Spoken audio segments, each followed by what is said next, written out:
Hey guys, tonight you're going to drift back with me into a world that feels so far away from the comforts of your bathroom shelf, yet it shaped the daily lives of millions of people.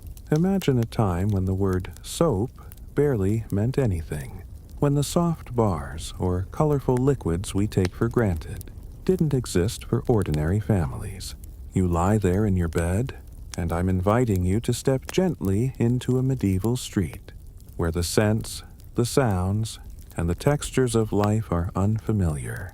There is no crisp smell of laundry, no foamy lather from hand washing, no refreshing shower waiting at the end of a tiring day. Instead, you find yourself in a world where cleanliness meant something entirely different, and the standards were not ours. You'd probably notice it right away. The mingling smells of people, animals, cooking fires, and mud, all mixed together. To you, it would feel overwhelming, but to them, this was normal. Your body would be expected to adapt to the rhythms of dust, sweat, and earth. You may wonder, how could people accept a life without soap? The truth is, they didn't see it as a lack. Their concept of hygiene was shaped by survival, religion, and tradition rather than by the sparkling ideals of freshness we're used to. In their minds, dirt was not simply filth. Sometimes it was a badge of work, proof of labor, or just part of being human. Washing every day was not something most people would even imagine. Picture yourself as a villager in a small medieval hamlet. Your days are filled with farming, tending animals, or crafting goods. Your hands are rough with soil, your nails dark with work. At the end of a long day, you don't return to a clean shower stall. You rinse your face and hands with water drawn from a nearby stream or well, maybe cold, maybe a little murky. That simple act is enough. To scrub, to polish, to lather. Those are luxuries that belong in a future you cannot yet see. The earliest soaps did exist in some corners of the ancient world, like the Mediterranean, where fats and ashes were boiled together. But in the Middle Ages, across much of Europe, ordinary people hardly ever saw or used them. If soap appeared, it was rare, costly, and often reserved for special occasions, or even for laundry rather than for skin.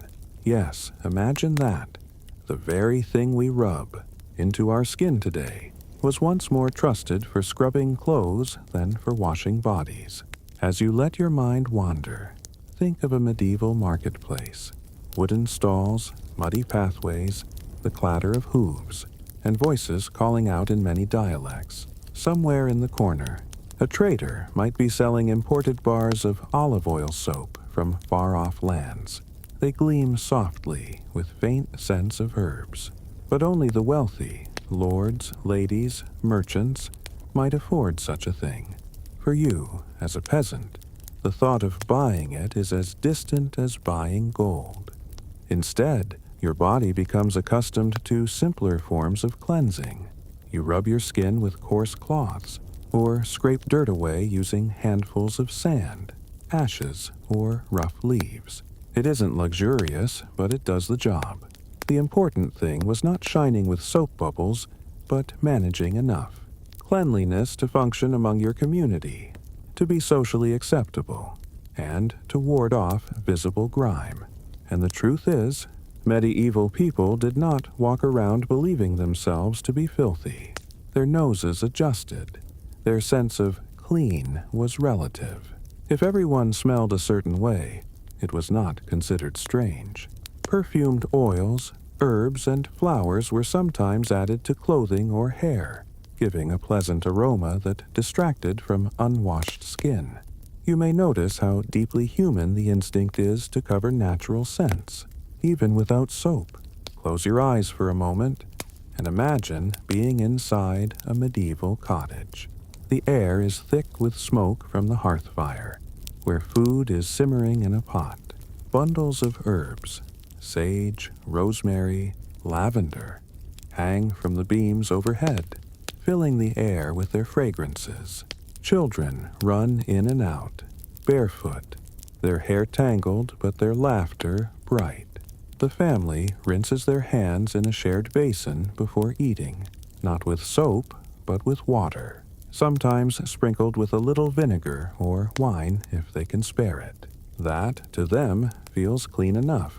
You also begin to see how ideas about health and the body were linked to their approach to washing. Many believed that frequent bathing could weaken you, opening the pores to dangerous air or miasma, the invisible clouds of sickness thought to drift through towns. So, ironically, avoiding soap and long baths was sometimes considered protective. You may feel uneasy at the thought of never really scrubbing yourself down, but for them, moderation in washing was wisdom, not negligence. At the same time, certain occasions did call for greater attention to hygiene. Before religious festivals, before a wedding, or when preparing for guests, people might wash more carefully, even perfume themselves with rose water if they were lucky enough to have it.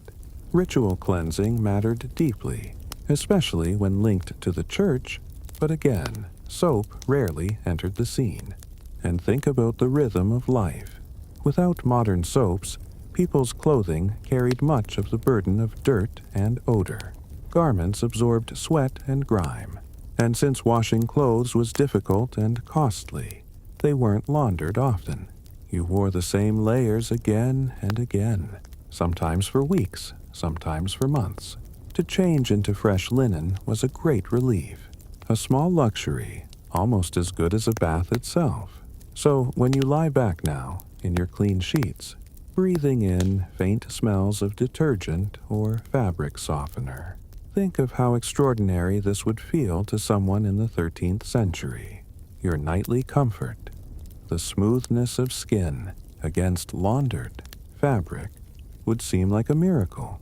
To them, it was enough to scrape off the worst of the dirt, to comb through hair, to sprinkle a little rosemary water on clothing, and to move on with life. The world without soap was not a world of chaos or unbearable filth. It was simply different. People survived, adapted, and built entire civilizations without the modern rituals we've come to expect. And in their own way, they even found beauty in the sense of herbs, the rituals of rinsing, and the communal sense of sharing what was available. So, as you drift off tonight, think of the first step in this long story. A world where soap was a rarity, where cleanliness meant something else, and where survival itself was proof that people could thrive, without the comforts we believe are essential. Tomorrow we'll move deeper into the rivers and wells that shaped their daily cleansing. But for now, let the image settle. A medieval villager, washing hands in cold water, surrounded by wood smoke and lavender, never knowing the slippery lather of a bar of soap. The story continues, and you find yourself standing in the heart of a medieval village. Around you, homes of timber and thatch lean close to one another, their walls stained with years of smoke and rain. The center of the village holds one of its most valuable treasures, not a chest of gold, but a well, stone-rimmed, dark, and deep. It provides the lifeline of water for dozens of families. Every morning, people gather here with buckets, clay jars, or wooden pails, lowering them carefully into the echoing hollow to draw up what they need for the day. Water was life. Without it, there was no cooking, no drinking, no cleaning, no brewing of ale, and no chance to rinse away the mud that clung to skin and clothes.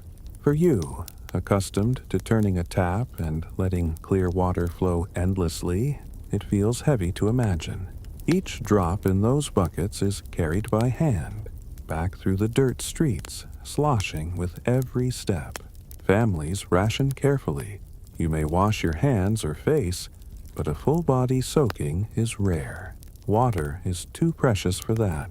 When wells were scarce or dried up in summer heat, people turned to rivers and streams. Imagine walking down a path worn by countless footsteps, leading you to the banks of a slow, winding river. Here, women bend at the edges, kneeling as they scrub garments on smooth stones, dipping them into the flowing current. Children splash nearby, their laughter ringing out as their hair drips. A man might cup his hands and drink directly, not questioning what lies upstream.